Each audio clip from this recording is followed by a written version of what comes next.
driving for a while now. I left at 6 a.m. and it's now at around 8:30.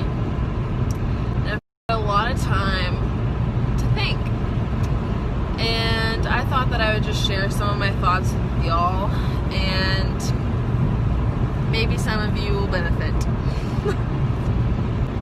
So, if you don't want Kara's thoughts, then you might want to just click right off this story, because it's about to get real.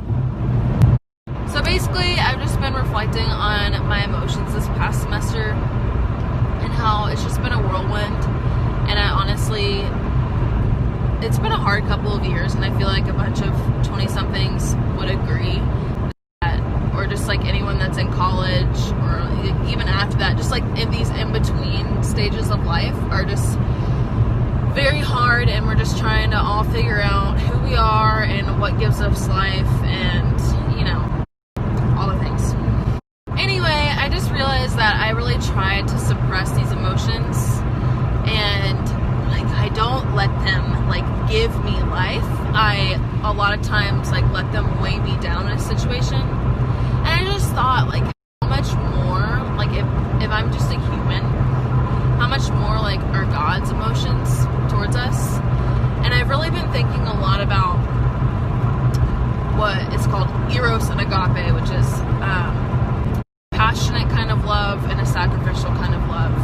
And I've been doing this Bible study on theology of the body, and we talk about those two things and those two types of love, and basically how our love of God and even the love of others, sometimes, well, specifically in a spousal love in marriage, that it's not complete without both of these things, eros and agape. So eros actually means an erotic, so an erotic love. When we think about erotic, I think a lot of times it's bad, this only sexual, but actually it's just basically passion. And it's really cool to think about, what the church teaches and what Jesus is calling us to, and the fact of that, he wants both of those things. He wants a sacrificial relationship with us. Obviously, a life as a Christian is hard, and there's sacrifices to be made. But he also wants our passion, our erotic love to really, an emotional part.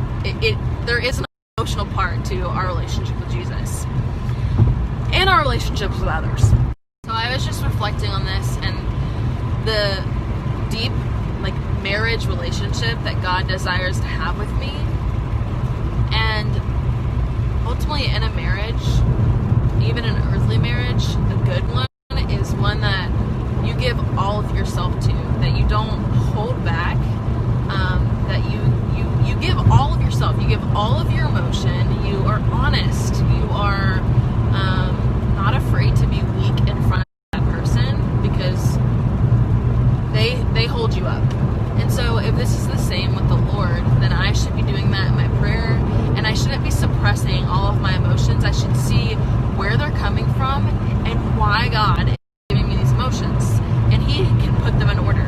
He can make my emotions mean something good.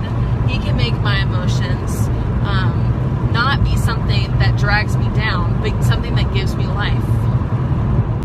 I was listening to a song this morning that I hadn't listened to in a while, and it says, you're full of life now, you're full of passion, it's how He made you, let it happen. And that just really struck me after I was already thinking about all of these things.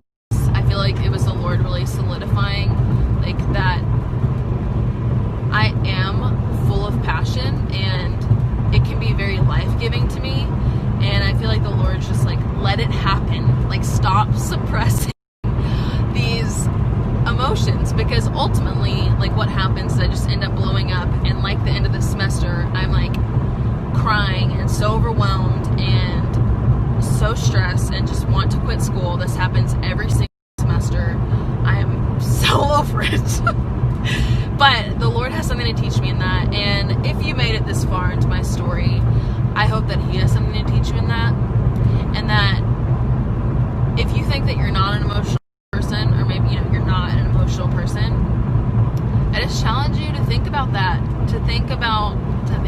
that you're not emotional. But to think about the emotions that the Lord does give you and what he desires to do with that, and how he desires to give life in those emotions, and how he desires to